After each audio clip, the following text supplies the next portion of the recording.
Welcome back to the Vi Media channel. This is another Marketing Monday episode. My name is Eric Brown. I'm the president at Vi Media and partner at Mogul Holdings, where we grow home service companies. And today, I wanted to talk about what are some red flags and green flags to look at, or what are questions you should be asking a digital marketing company when deciding to work with them. So, a couple green flags, as we'll call them. I'm reading off some notes I took.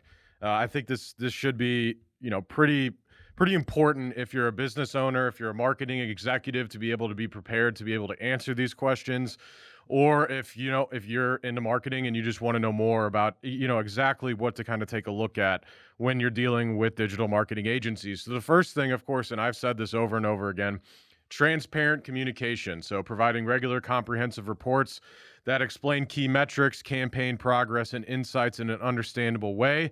And of course, offering multiple ways to communicate. Like if you can't just call up your digital marketing company, if you have to submit a ticket, send them an email and hope for a response, that's not, the kind of relationship that you'd like.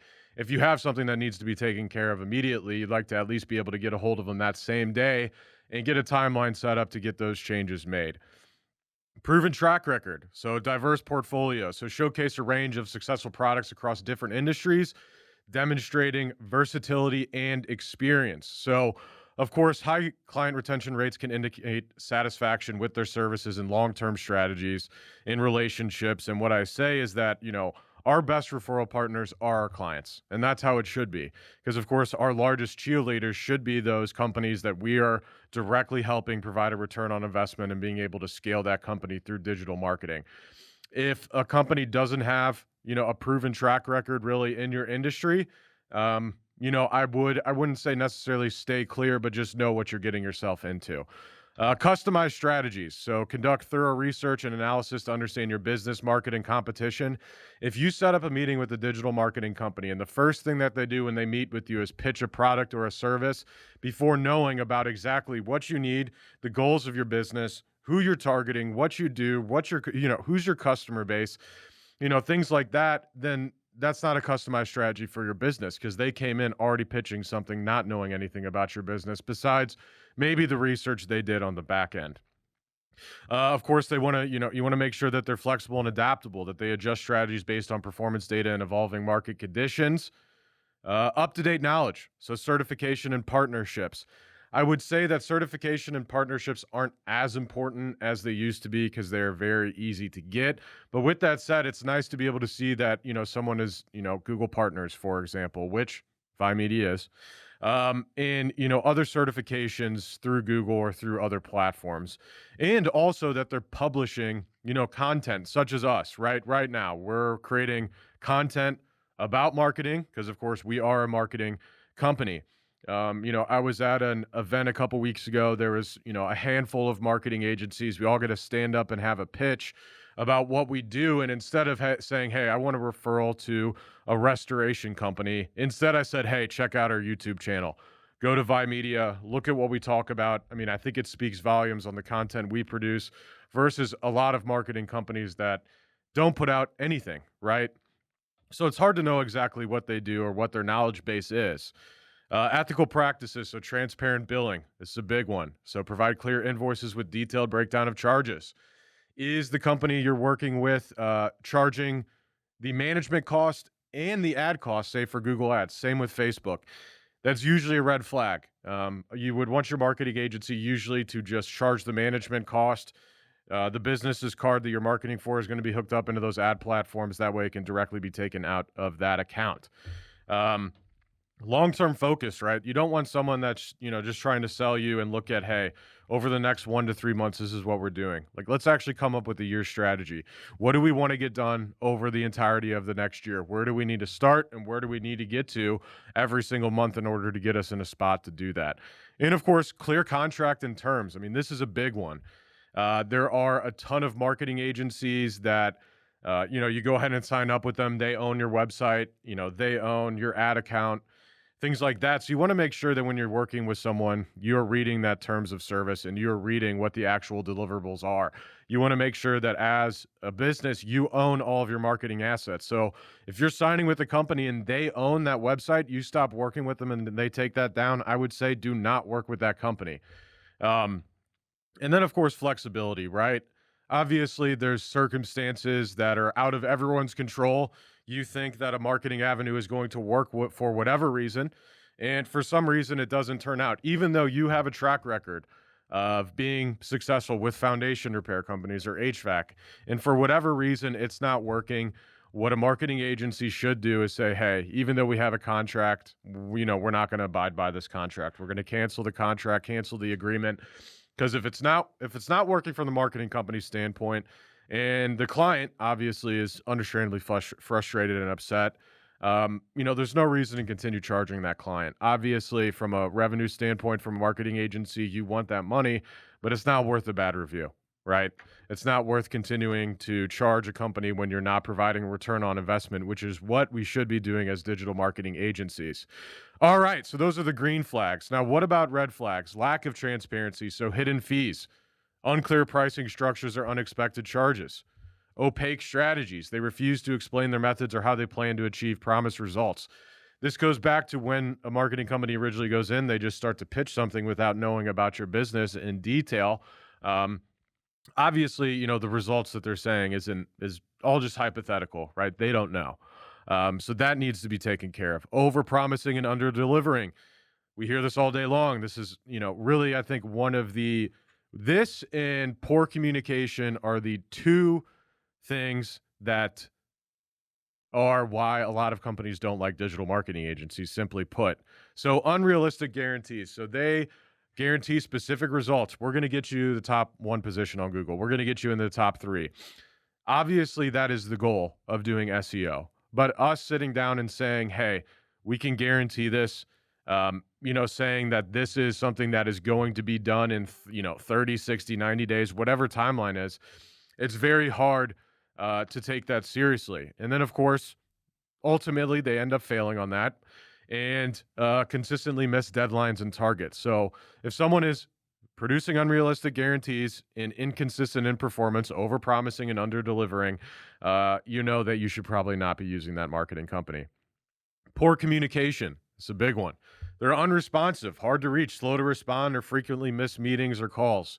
I can say that since we've started this business, I don't believe we've had to reschedule more than, let's say, less than a handful of client meetings on a monthly basis. And we have a lot of clients and we have a lot of monthly meetings.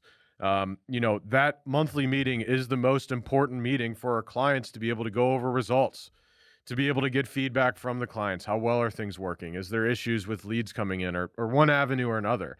If you don't have that communication, that means usually one of two things: that business is just not professional, or number two, they have something to hide.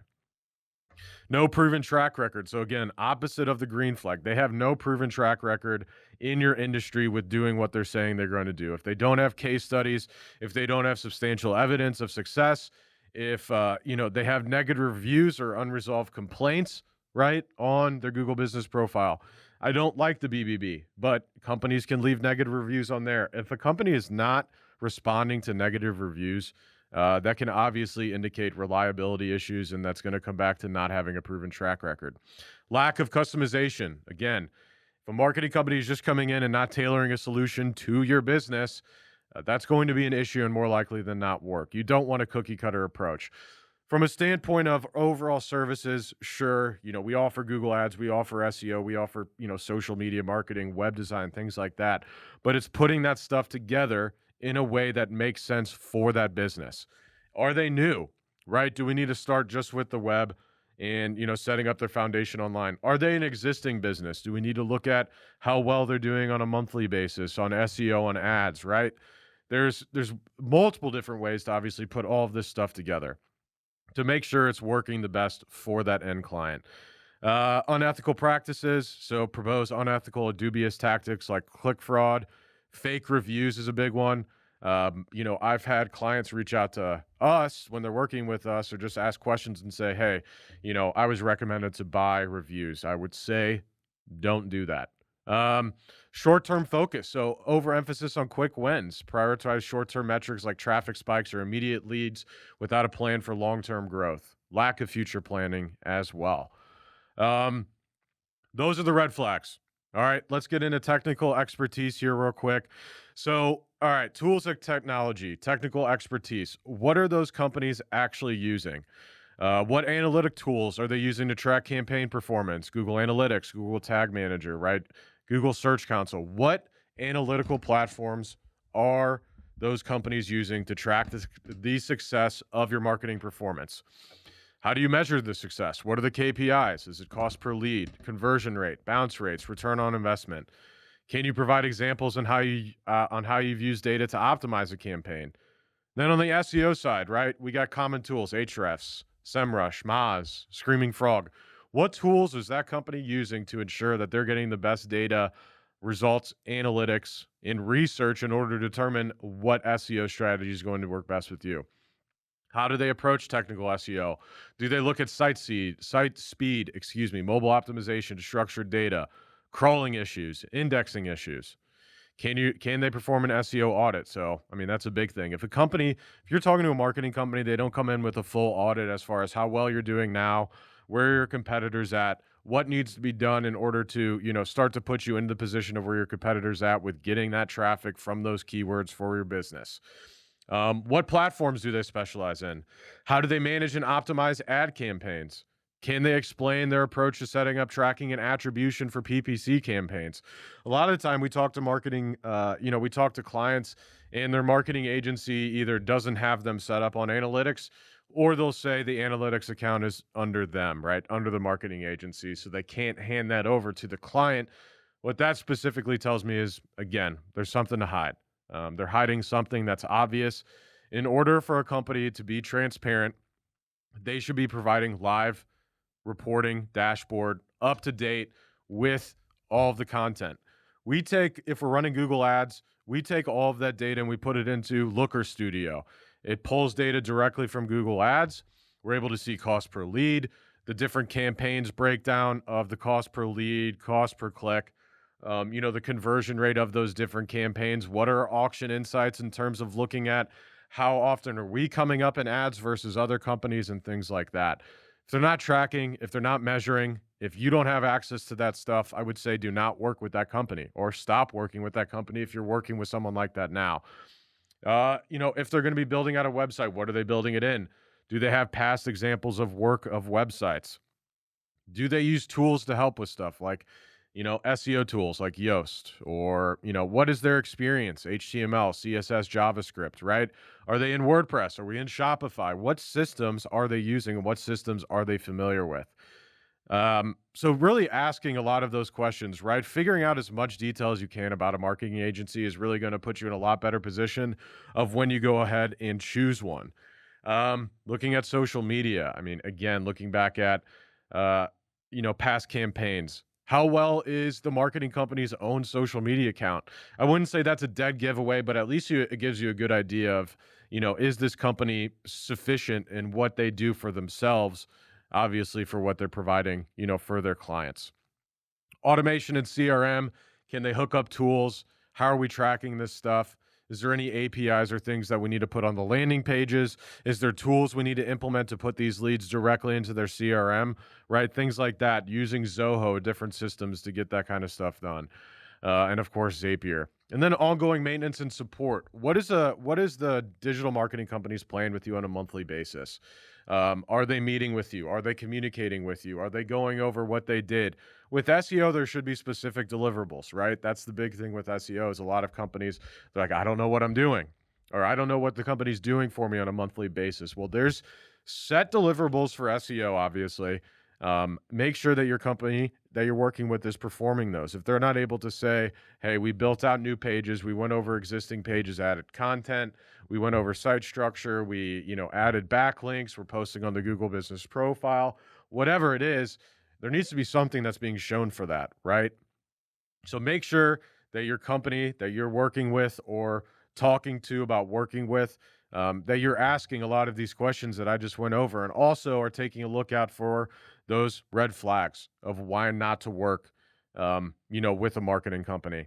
So that's what I'll leave you with all today. Thank you for joining us. As always, please like, review, subscribe, leave a comment. Are you a business owner? Did you find this useful? Please Share it to someone that you think would find it useful as well. We release Marketing Monday updates, of course, every single Monday, probably 30 weeks in or so. We will not be stopping anytime soon.